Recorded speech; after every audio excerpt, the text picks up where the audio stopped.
Well, what does this get up have to do with this episode? What about Coca-Cola? Incidentally, they're not paying me at all for this. And what does a wild, crazy, Wild West woman have to do? And also about not robbing a bank. Well, you may have guessed it. We're talking about the greatest all-American hero and maybe the greatest golfer of all time, the legendary Bobby Jones. We're going to learn a lot about Bobby Jones and a lot about his relationship with Coca-Cola and the Masters and Augusta National and being the most celebrated American athlete ever in the UK. But we're also going to look at that swing, that classic swing, and compare it and contrast it with the modern swing. So let's study Bobby Jones and see what you can learn from this great hero. Bobby Jones was so great. 13 majors, and he retired at 28. No competitive golf after the age of 28. He was a prodigy at 14. He lived and excelled in the 20s along with Jack Dempsey and Babe Ruth and Red Grange, Bill Tilden. Bobby Jones was actually more famous than all of them. That's true. He was America's hero. Obviously, he was a great golfer. 13 majors out of his last 21. 13 majors in 21 attempts. What made him so great? Well, he had what we call the classic golf swing as a contrast to today's modern golf swing. In other words, rhythm and tempo were an important part of Bobby Jones' swing. Rhythm and tempo, as opposed to the modern swing, which is rotational explosiveness. In other words, you turn those shoulders as far as you can turn, restrict the hips, and then in the effort to get incredible power, you drive through the ball with that hip slide. None of that with Bobby Jones, the classic swing. You know why I like Bobby Jones' swing? Because unless you're an incredible athlete like Rory or Bryson DeChambeau, you probably can learn a lot more from Bobby Jones' swing than you can from theirs, because they are physical specimens. They've been in the gym like crazy all the time. Not Bobby Jones. Let's admit it, Jones had to play the great golf that he did with inferior equipment to today. Look at this. A wooden wood, persimmon. This actually has a steel shaft in it. It's older than probably you are. Bobby Jones played with hickory shafts and tiny wooden heads. Look at the difference. Look, this is a modern driver.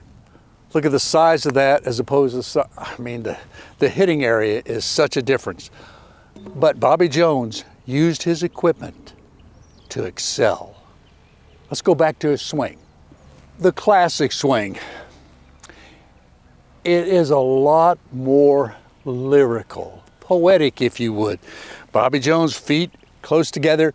His left toe comes way up on the backswing, and his right toe comes way up on the follow-through. It's because he's like this. It's almost like he's dancing, but he's powerful. The guy was 5'10" and built really strong. So he would have his hands take the club inside like this. He would rotate his shoulders, lots of wrist cock in that swing. And then when he would come into the ball, he would come down the line. So he would take it inside and a little bit outside. And then he would hit the ball. And it was amazing with the beauty and the timing of his swing. Let's try this with this itty bitty teeny tiny wood head. Wow. Bobby Jones, that was a pretty darn good swing. Didn't quite have the toe dance that he would have with the left toe up and then the right toe at the finish, but maybe that was close to his rhythm, as opposed to that modern tight swing with that big shoulder turn and that incredible hip thrust. Not only did they have wooden shafts, tiny heads, but they also had dirt. You see, Bobby Jones never used a golf tee. Back in the day, they would take dirt and just make a little pyramid, put the ball on top of it, and that's how they hit their drive. I've never done this before. Let's see what happens.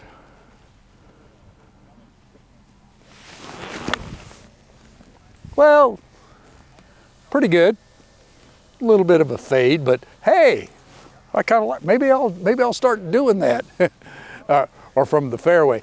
But let's talk more about Bobby Jones, the all-American hero. Back with more about the immortal Bobby Jones. But first, thank you. Thank you for watching. And if you haven't done yet, please subscribe. We need you to subscribe. We're trying to interact with all our viewers, and we want to talk to you, hear from you.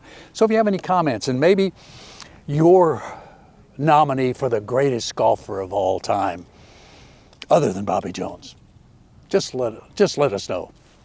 Comment below. How smart are you? I bet you're not as smart, at least not as well educated as Bobby Jones. He finished high school 16, enrolled in college. He went to Harvard. He got a degree in English literature. He went to Emory University. He graduated from Georgia Tech, did all of that before he was 22 years old. Well educated, became a very successful lawyer. Now we talked about, apart from his great golf, how much of a success he was as a person. Well, financially, he's very successful. I mentioned Coca-Cola. Well, when you're in Atlanta, Georgia, that's where Coca-Cola is. Bobby Jones became good friends with Robert Woodruff, who was the head of Coca-Cola. Bobby Jones did some promotional work for them. Of course, they used his great name. But even more, Bobby Jones eventually got some franchises in Scotland, in Argentina, in Chile, Uruguay. I mean, franchises for Coca-Cola. Did fairly well for himself. I really like Coca-Cola. They don't pay me, they don't even give me a free drink now and then, but I really like Coca-Cola. I lived in Atlanta for a number of years. I played Peachtree Golf Course, which also was designed partly by Bobby Jones, and Bobby had two golf courses, Peachtree in Atlanta and Augusta National. And Robert Woodruff, the guy that was the president that got Bobby involved in Coca-Cola, he was a member at Peachtree.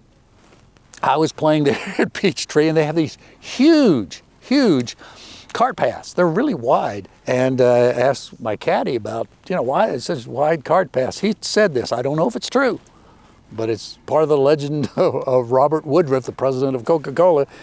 He said Woodruff liked to play, but he was always busy. So he would have his limo driver follow him around. And if it was the 11th hole, the 14th hole or whatever, and he was done playing or had a phone call, he'd just get in the limo and the driver would drive off. It's great to be rich, and it's great to own Coca-Cola. Hey, did you know this? Bobby Jones bet on himself to win the Grand Slam of golf. You can do that, of course, in the UK, and he did at 50-1. He won enough money.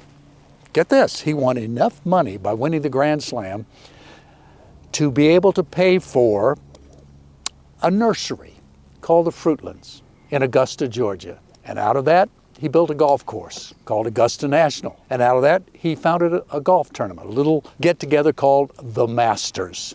Bobby Jones, pretty remarkable, wasn't he? Let's get back talking about the wild west woman. Well, it wasn't actually a woman. It was Calamity Jane.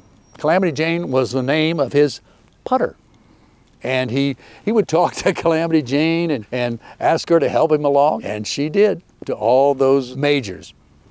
Bobby Jones, we mentioned Coca-Cola, mentioned Calamity Jane, and of course, the final part that we talked about with Bobby Jones was robbing a bank. Don't rob a bank. The bank robbery that didn't happen. Well, we're going to tell you about that in just a moment. But first, let's take a break and watch the legendary Bobby Jones in action.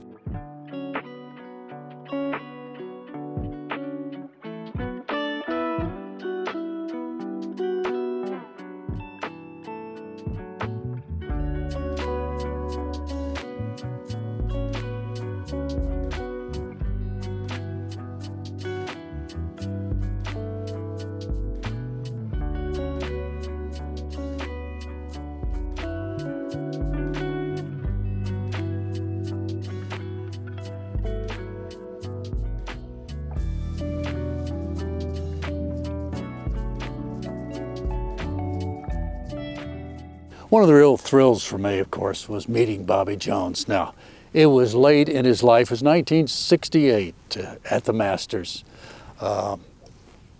He died not long after that, but he was in a wheelchair.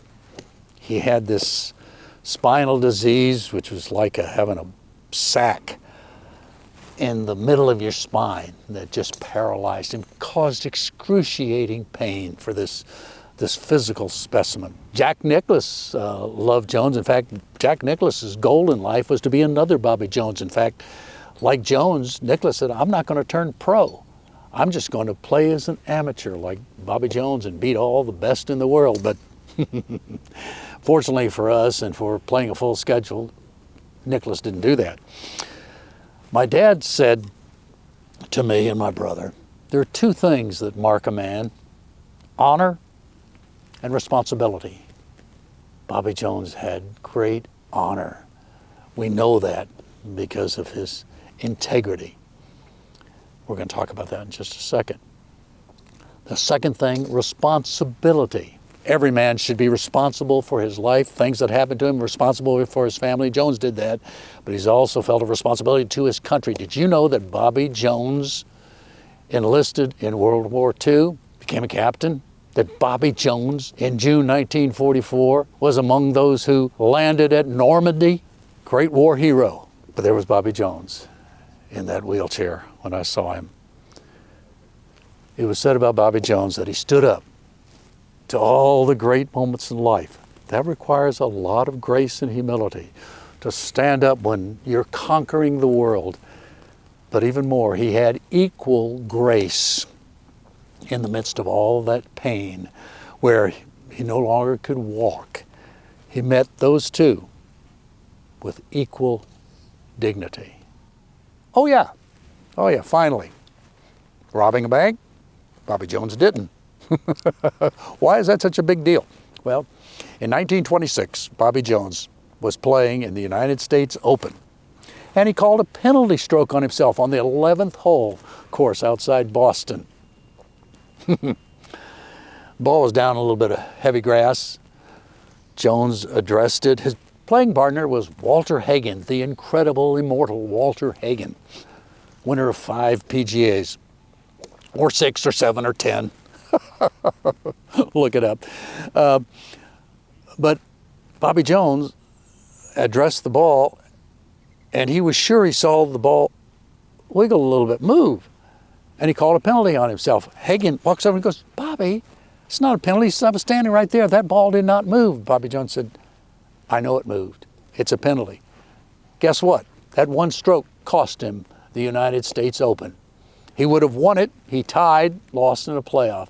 Sports writers went crazy. This is the greatest sportsmanship in the history of the game of golf, maybe in the history of sports. And Bobby Jones says, "Why are you praising me for calling a penalty? That's the rules of golf." And then he said these immortal words, "You might as well praise me for not robbing a bank." That's a guy with great honor, great man, great golfer, great hero, tremendous example for us all, the legendary Bobby Jones.